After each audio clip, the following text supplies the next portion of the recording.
अस्सलाम वालेकुम नाज़रीन, मैं हूं मंसूर अली खान। अपने यूट्यूब चैनल के ऊपर आपको खुशामदीद कहूँगा। सबसे पहले आपसे दरख्वास्त के चैनल को सब्सक्राइब करना मत भूलिएगा और बेल आइकन ज़रूर प्रेस कीजिएगा। नाज़रीन, ये जो ख़ातून थी जिसके साथ पहले 14 अगस्त को मीनार पाकिस्तान के सामने एक वाक़या पेश आया था, ये जो टिकटॉकर है आयशा, इसके बारे में जैसी ये वीडियो सामने आई थी, तो उसके बाद ज़ाहिर बात है पाकिस्तान है, पाकिस्तान में कंस्पिरेसी थ्योरीज़ का जो सिलसिला है वो तो रुक नहीं सकता। सिलसिला शुरू हो गया और वो अब चल रहा है, वो अच्छा खासा पीक के ऊपर चल रहा है। मैं लोगों के कमेंट्स देख रहा था कि जी ये सारा कुछ जो है ये ड्रामेबाजी है और ये सब कुछ बनाया गया है और ये प्लान था।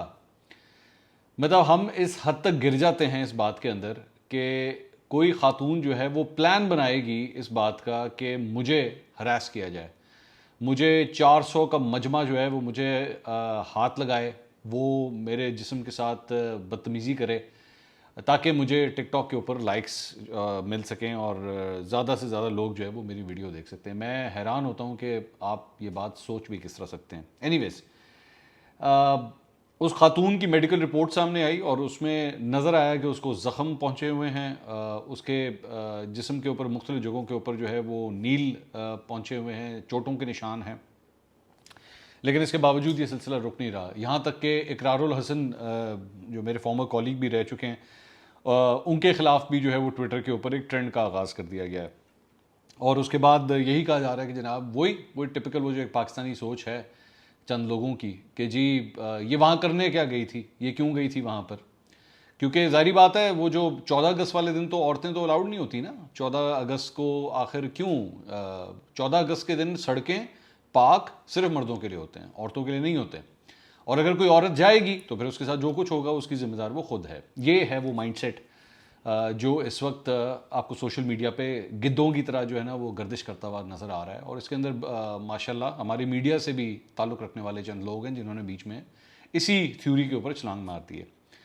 अच्छा, पहले तो मैं सोच रहा था कि मैं इसका बैठ के पूरी डिटेल से मैं इसका जवाब दूं, लेकिन उसके बाद अब एक और वीडियो सामने आई है और ये भी उस पार्क के एरिया के आसपास की है। ये एक्चुअली मीनार पाकिस्तान के सामने जो ब्रिज है उसके सामने एक लड़की है जो मैं नहीं जानता कि उसके साथ एक और ख़ातून भी बैठी हुई है, एक बच्चा भी बैठा हुआ है, एक छोटा बच्चा बैठा हुआ है और वो एक चिंची रिक्शा की बैक साइड के ऊपर वो बैठी हुई है। जब एक किसी तरह का एक लौंडा दरिंदा वो आता है और इस खातून के साथ आके ये बदतमीज़ी करता है। ये वीडियो आप देख भी रहे हैं। अब मेरा यहाँ पे ये सवाल है कि ये लड़की भी क्या इसीलिए वहाँ पे गई थी कि उसने बैठ के अपनी टिकटॉक के ऊपर वीडियो बनवानी थी, या उसने बैठ के ये सारा कुछ करना था और ये इस वजह से ये सारा कुछ इसके साथ हुआ? क्या कसूर था इसका? इसके कपड़ों में कोई प्रॉब्लम थी? क्या कर दिया था इसने? लेकिन ये उस दिन 14 अगस्त को लाहौर की सड़कों के ऊपर, ये सिर्फ जहन में रखिएगा ये बात मेरी, ये सिर्फ वो वाक़यात हैं जो कैमरे के ऊपर कैप्चर हुए हैं अभी, जो मोबाइल फ़ोन से किसी ने जानबूझ के या गलती से ये सब कुछ बना लिया है। आप सिर्फ 1 मिनट के लिए अंदाज़ा लगाइए कि लाहौर की सड़कों पे इस तरह के कितने उस दिन वाक़यात हुए होंगे। हमारे इस माशरे के अंदर जिस किस्म का हाल हम ख़वातीन का करते हैं, ख़ास तौर पे हरासमेंट की ख़वातीन, हम मतलब हमने तो वो जो नूर मुक़द्दम लड़की थी जिसका सर तन से जुदा कर दिया गया, हमारे यहाँ लोगों ने उसको भी नहीं छोड़ा, उसके कैरेक्टर पे सवाल उठाए गए। वो लड़की जिसकी वीडियो बनाई गई, वो जो उस्मान मिर्ज़ा नामी शख्स था जिसने बैठ के अपने ग्रुप के साथ पूरी उसकी वीडियो बनाई थी और जो बदतमीज़ी उस लड़की के साथ की थी, हमने उसको भी नहीं छोड़ा। तो हम इस लड़की को किस तरह छोड़ दें? ये तो हो नहीं सकता ना।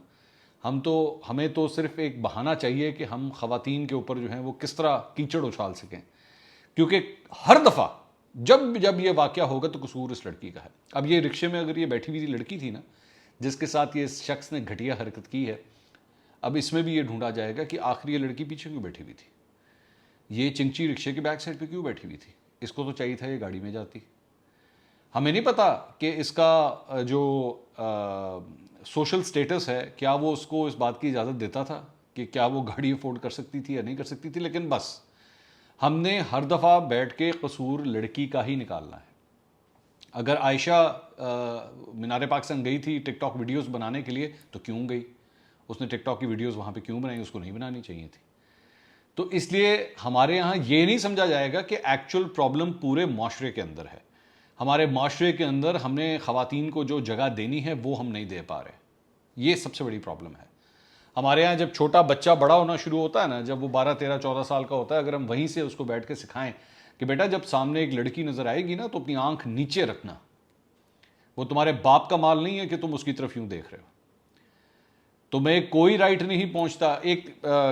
मतलब हमारे यहाँ पे एक बड़ा एक अजीब सा मुझे कॉन्सेप्ट लगता है। मैं अक्सर कभी किसी महफिल में बैठा हूँ तो अगर किसी लड़के के बारे में बात हो ना कि जो लड़का जो है वो आवारा सा है और कोई काम शाम नहीं करता, तो हमारे यहाँ एक और एक कॉन्सेप्ट है, इसकी शादी कर दें ठीक हो जाएगा, इसकी आप शादी कर दें ठीक हो जाएगा।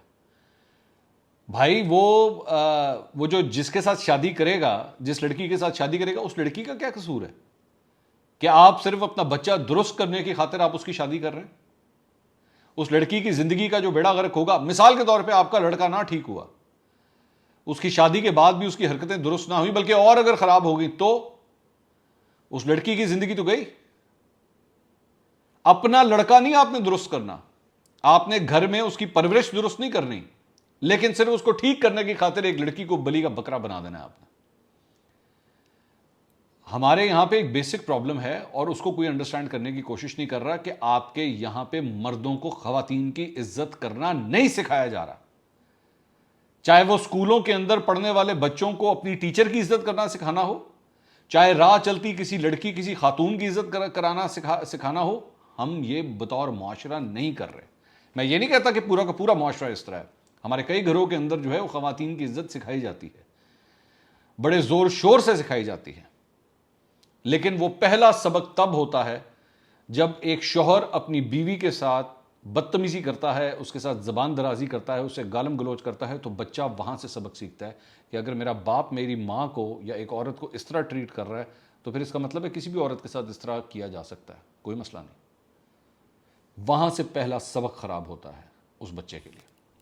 उसके बाद मैं एक और चीज देख रहा था, जनाब पंजाब हुकूमत ने नोटिस ले लिया है। आप नोटिस लेने के लिए बैठे हुए हैं। आयशा के साथ बदतमीज हुई, नोटिस ले लिया है। इस रिक्शे के अंदर, चिंची रिक्शे के अंदर बैठी लड़की के साथ बदतमीज हुई, उस्मान बुजदार साहब ने नोटिस ले लिया है। यही करते रहेंगे बस बैठ के आप? जनाब वो उसको डीआईजी ऑपरेशन को फारिग कर दिया जी, सीसीपीओ वो उन्होंने एसएचओ को भी फारिग कर दिया, इलाके के एसएचओ को भी फारिग कर दिया। बड़ा कमाल किया आपने, बहुत कमाल कर दिया आपने। इससे पहले कितने ऐसे वाकयात हो चुके हैं जहां पे आप इन पुलिस एहलकारों को फारिग करते हैं और वो चंद महीनों या सालों के बाद फिर से कहीं और से नमूदार हो जाते हैं। किधर थी उस दिन आपकी सिक्योरिटी? मैं एक और मैं देख रहा था, एक मीडिया के एंकर ही साहब बोल रहे थे, ये आयशा जब वहां पे गई तो इसने अपनी सिक्योरिटी का इंतजाम क्यों नहीं किया?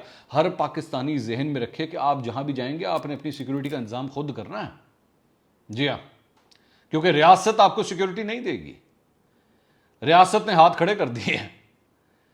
तो आप अगर वहां पे गए हैं और अगर आप खातून हैं और अगर किसी ने आपके साथ छेड़खानी की तो, और अगर आपने सिक्योरिटी का इंतजाम नहीं किया तो जिम्मेदार आप खुद हैं। आप यहां पे पहुंच चुके हैं। अब ये आपकी पस्ती है इस माशरे की कि इस चीज को भी जस्टिफाई किया जा रहा है। अगर उस लड़की के पास कोई तरीकाकार होता कि उसको पता होता कि आज शाम को मेरे साथ ये होना है, तो शायद वो अपने साथ भी 10-15 भाई लेके जाती जो उसकी हिफाजत कर पाते। लेकिन चलाएं, करेक्टर असैसिनेशन की एक पूरी स्कीम चलाएं, एक पूरी कैंपेन चलाएं कि नहीं हम तो इस लड़की को नहीं छोड़ेंगे। हम मर्द तो हैं ही नहीं ऐसे, हमारे यहां कहां इस तरह होता है।